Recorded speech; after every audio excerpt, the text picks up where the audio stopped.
Olá, queridos de Deus, que maravilha podermos mais uma vez, com liberdade, partilharmos a palavra de Deus.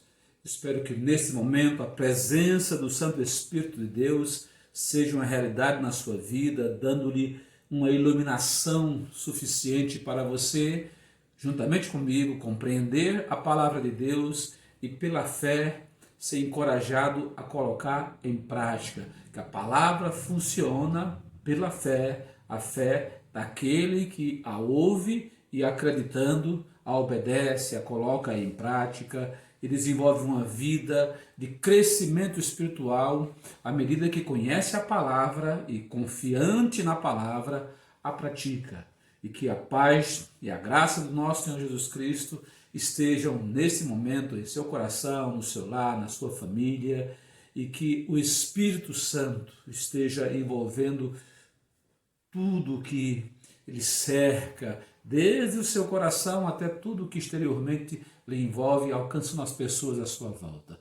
Eu quero compartilhar com você hoje a palavra de Deus no livro de Romanos, capítulo 15.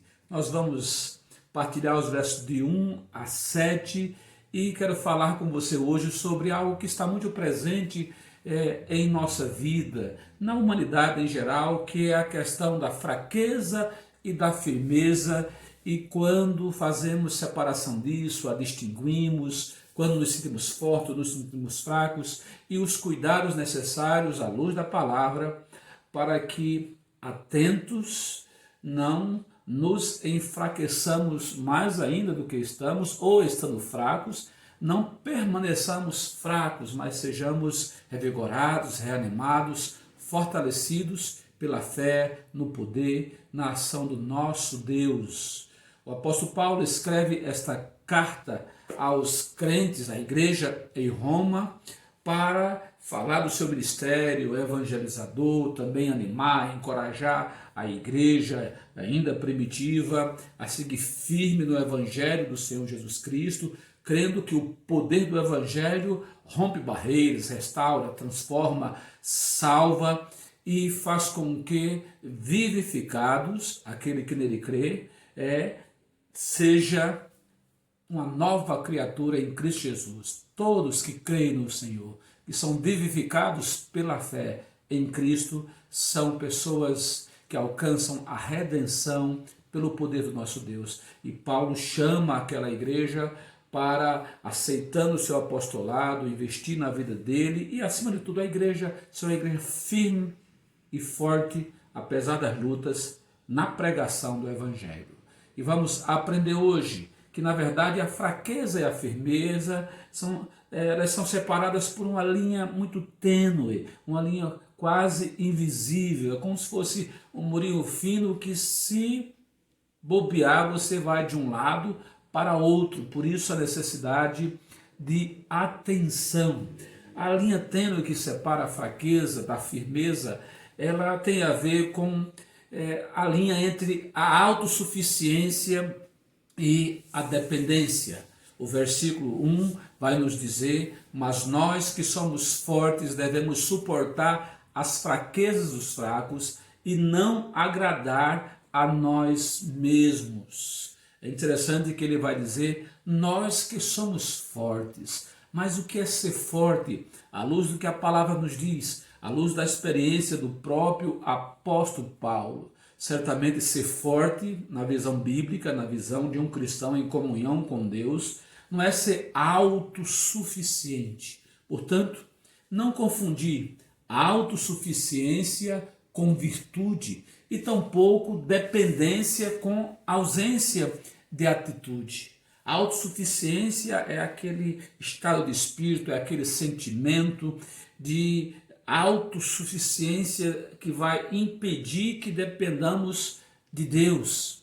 O autossuficiente, ele se basta, ele tende a guiar-se conforme as suas próprias forças, o seu próprio entendimento, ele cria padrões para si, segundo as suas conveniências e segundo a sua moral, uma moral bem individual e bem relativa, até mesmo para justificar as suas atitudes. A pessoa autossuficiente, ela confia em si mesmo e por isso facilmente ignora as suas próprias fraquezas, mais cedo ou mais tarde, quando for surpreendida por alguma dificuldade que vai além das suas forças, ela acaba caindo e terá muita luta, muita dificuldade para se levantar.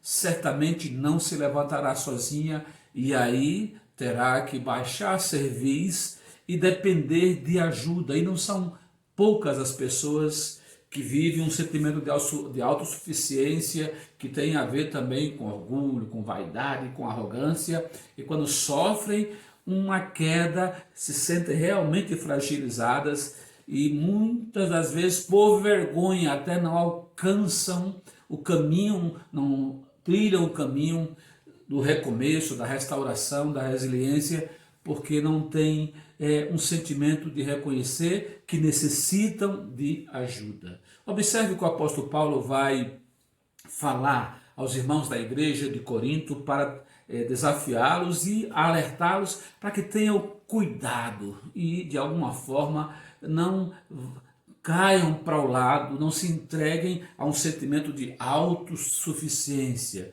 aquele sentimento do eu me basto, eu me resolvo e não dependo de ninguém. Ele diz, aquele pois que cuida estar em pé, olhe, não caia.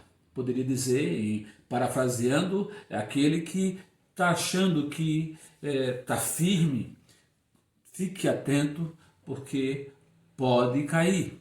Não veio sobre vós tentação senão humana, mas fiel é Deus que não vos deixará tentar acima do que podeis. Antes, com a tentação dará também o escape para que possais suportar. Portanto, meus amados, fugi da idolatria. E eu ouso dizer que essa idolatria não é apenas crença em deuses criados pelos próprios homens, mas é o sentimento até de autossuficiência que faz com que confiemos mais em nós mesmos do que no próprio Deus e se torna a idolatria do ego, do eu, do eu faço, do eu consigo, do eu posso, do eu me basto.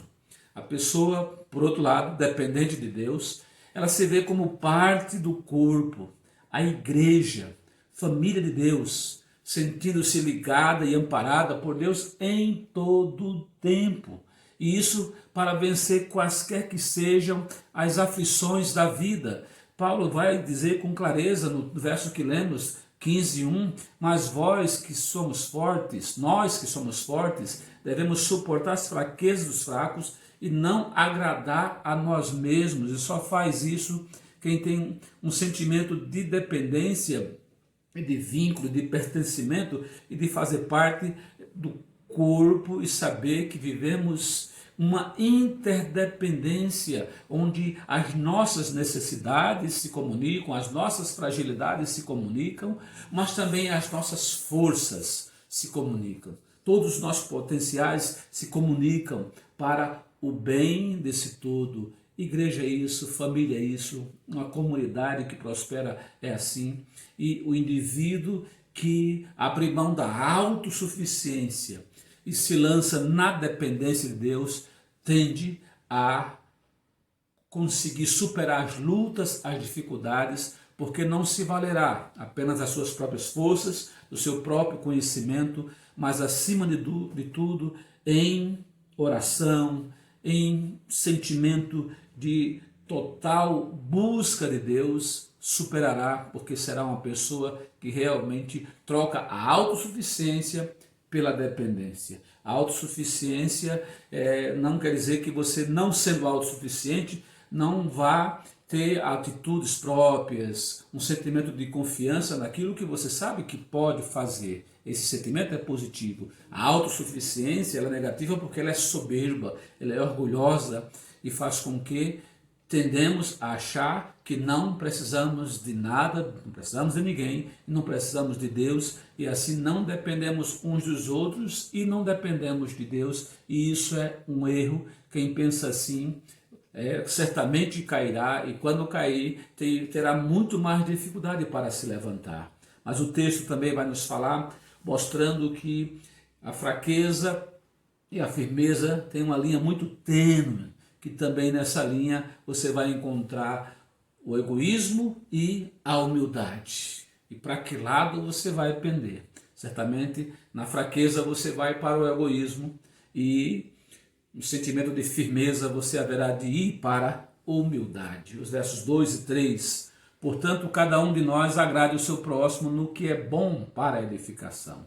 Porque também Cristo não agradou a si mesmo, mas como está escrito, sobre mim caíram as injúrias dos que te injuriavam.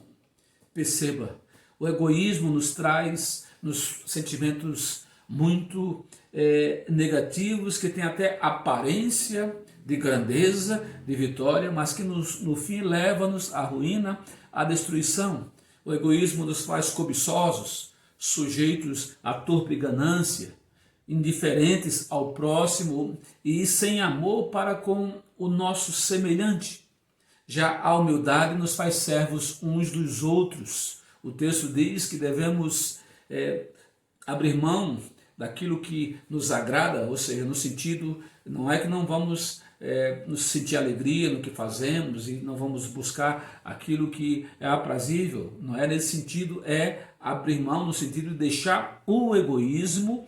Portanto, cada um de nós agrade ao seu próximo para edificá-lo, para abençoá-lo, para fazê-lo sair de uma situação de imperfeito para perfeito, para ser aperfeiçoado numa situação de fragilidade para uma situação de fortaleza, porque a humildade ela nos faz servos uns dos outros, permitindo que tenhamos o mesmo sentimento que houve em Cristo. Cristo que abriu mão de si mesmo para servir a todos, querendo que todos sejam salvos e aperfeiçoados pelo seu poder, pela sua bondade e participem da sua glória. Jesus Cristo sempre quis que todos à sua volta se alegrassem com aquilo que ele estava se alegrando e partilhassem das bênçãos que ele recebia do próprio Pai, e ele compartilhava isso. A humildade faz-nos enxergar a grandeza do servir e contribuir para que as pessoas à nossa volta cresçam. O egoísmo faz com que queiramos o crescimento só para nós, um sentimento de avareza e até invejamos o que o outro tem, porque não queremos apenas o que o outro tem para nós, mas queremos que ele não tenha nada. Esse é o sentimento egoísta. Queremos ser servidos, mas não queremos servir, e quando temos a humildade conforme Cristo teve, vamos entender quão grandiosa é a atitude de servir, de abençoar.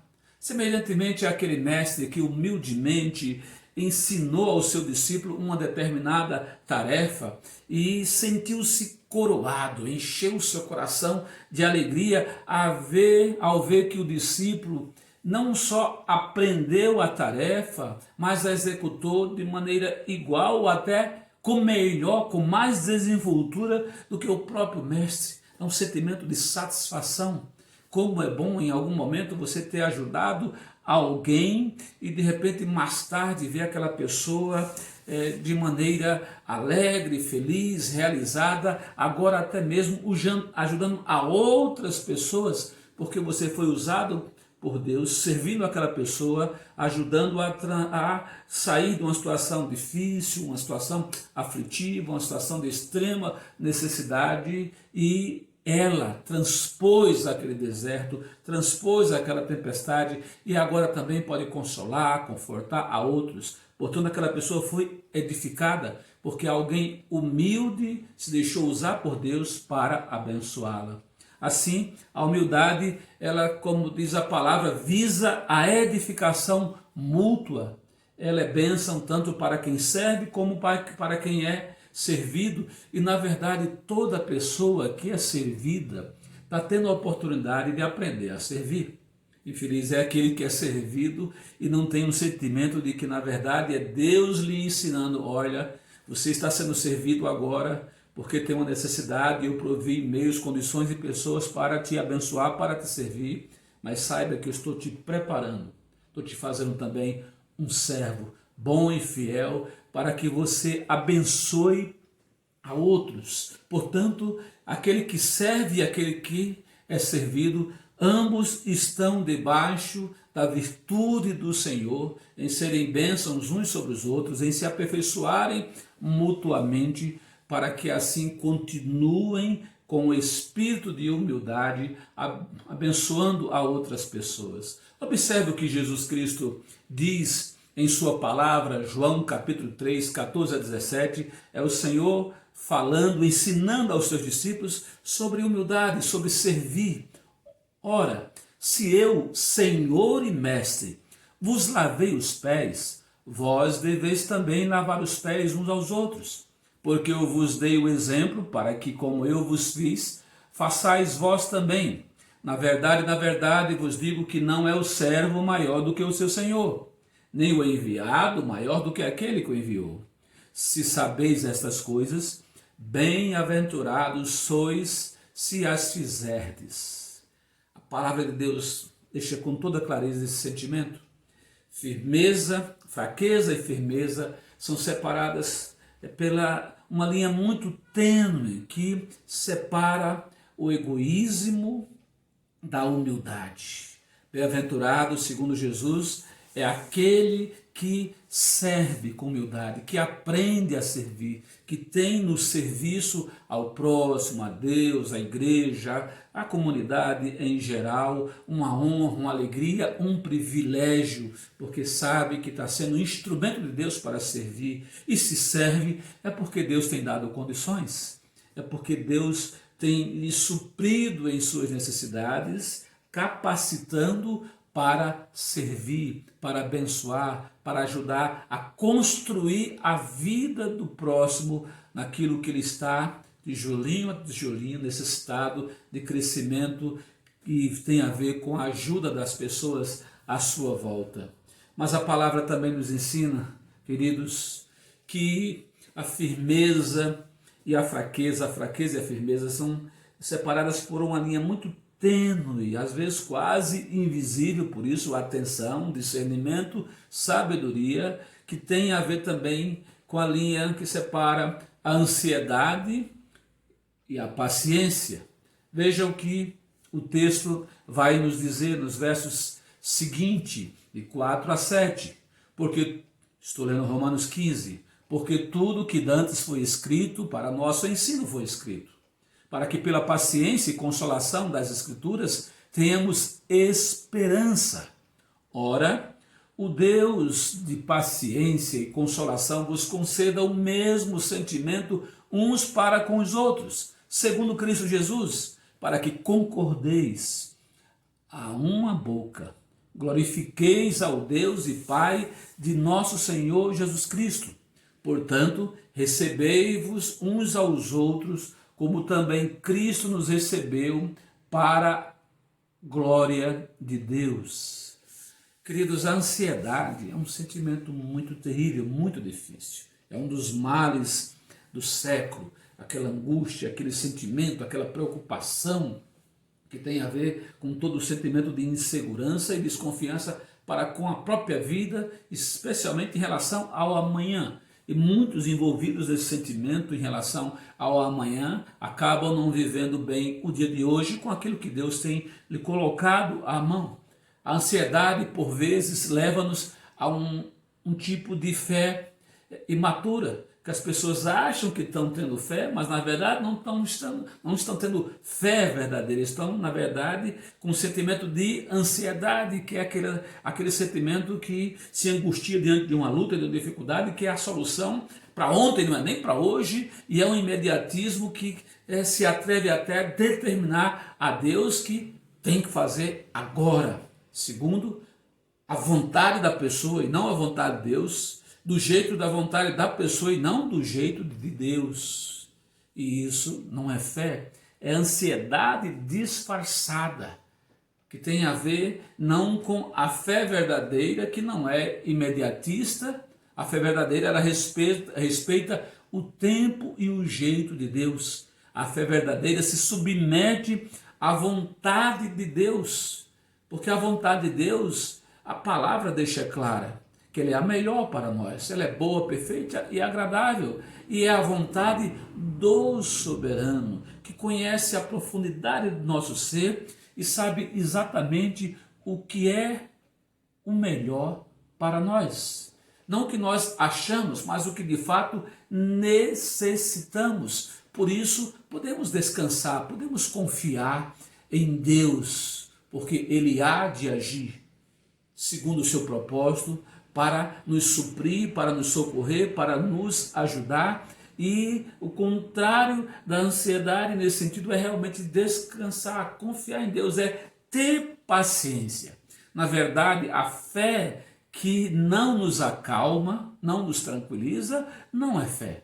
A fé do apressado, do afobado, do quero agora, não vou esperar, não é fé, é ansiedade, é desconfiança e ao mesmo tempo cegueira que impede a pessoa enxergar o que Deus já nos deu à mão para que façamos o melhor hoje para a honra e glória dele, dando testemunho de que realmente confiamos a Deus o dia de hoje, usando bem cada virtude, cada porção que ele nos deu para a glória dele, para abençoarmos e edificarmos a vida do nosso próximo, confiando que o amanhã ele proverá também tudo de que necessitamos. E isso é fé. O contrário é a ansiedade, que dá todo um sentimento de insegurança. Na paciência se revela a verdadeira fé.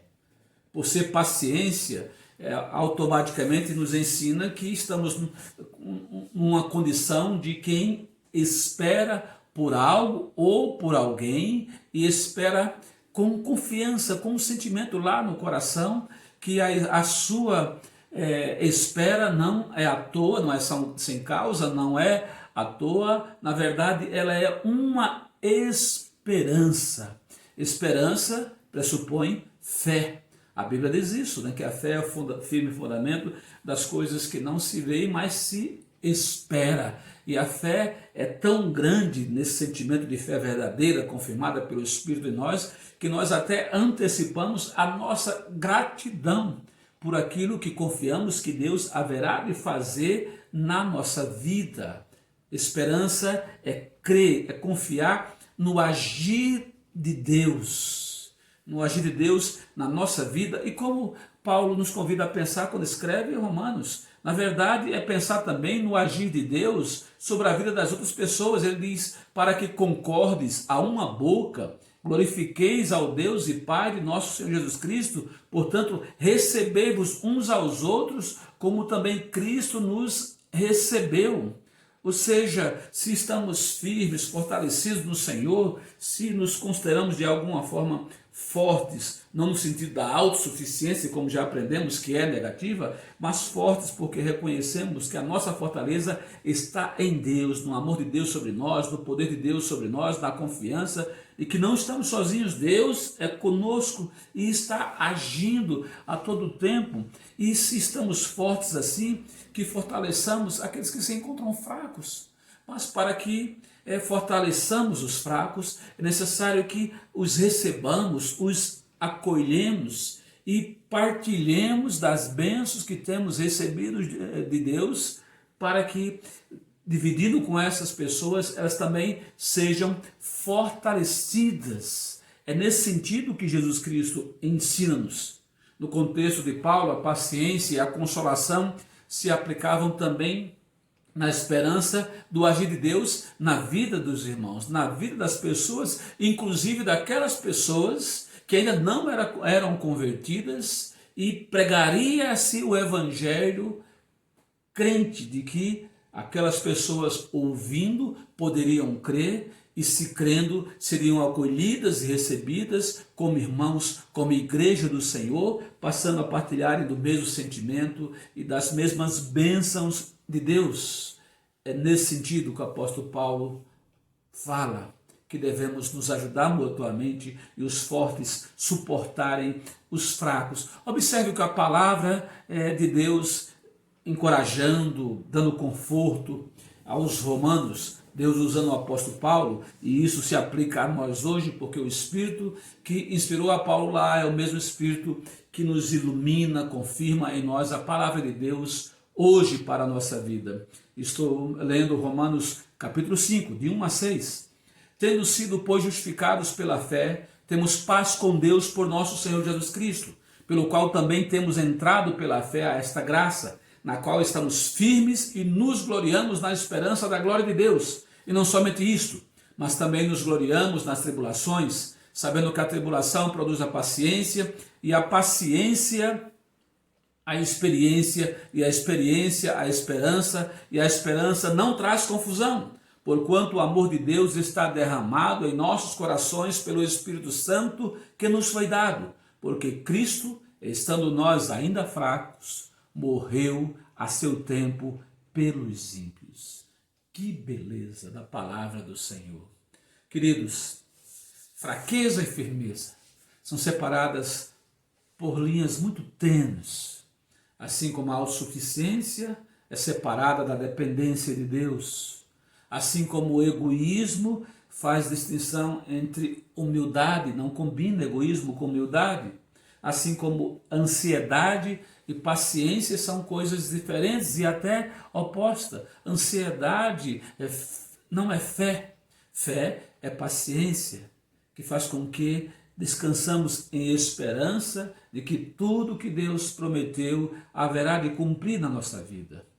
É desejo do Senhor, da palavra de Deus, e partilho com você esse mesmo sentimento, que a nossa vida seja caracterizada pela nossa experiência em dependermos totalmente de Deus, exercitando a fé bíblica, não aquilo que criamos para nós próprios, conforme os nossos pensamentos, porque por vezes nós cremos em coisas que nós decidimos crer, mas que não são confirmadas pela palavra de Deus. Se você crê em algo que não é confirmado, não está revelado na palavra de Deus, sinto muito, isso é uma fé humana, isso é uma doutrina de homem, e Deus não tem a ver com isso.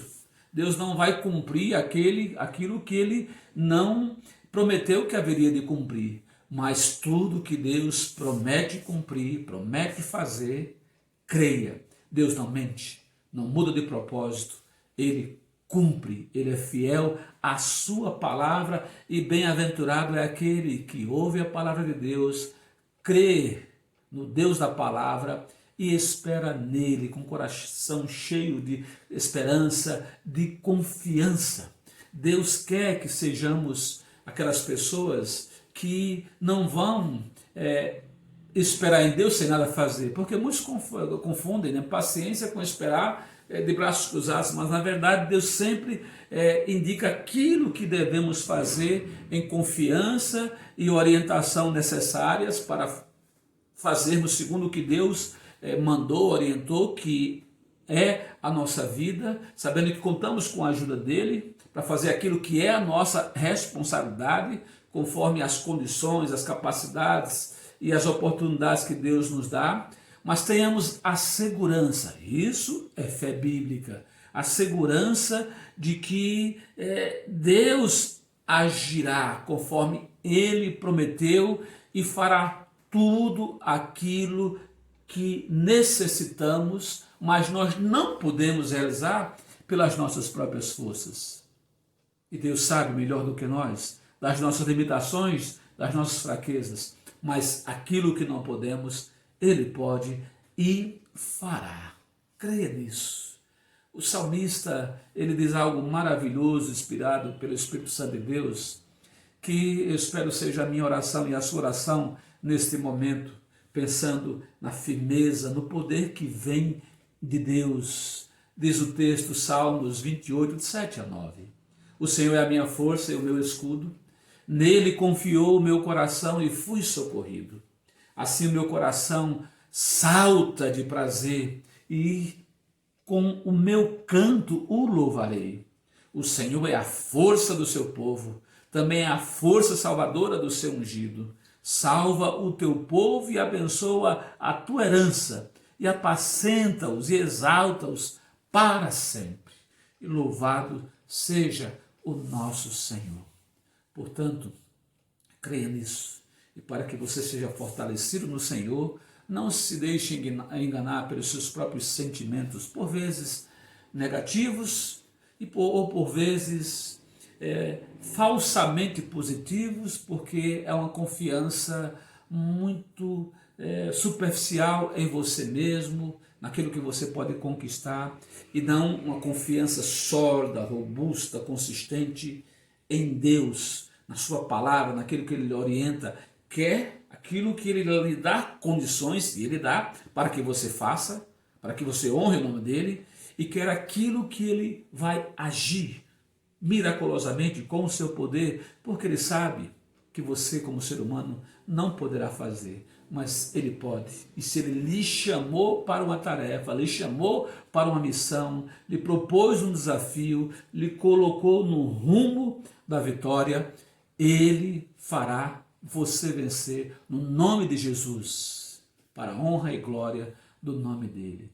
Crê nisso. Deposite a sua confiança no Senhor e que a sua força, a sua firmeza venha sempre de Deus, que tudo pode. Que Ele, pois, lhe abençoe em nome de Jesus.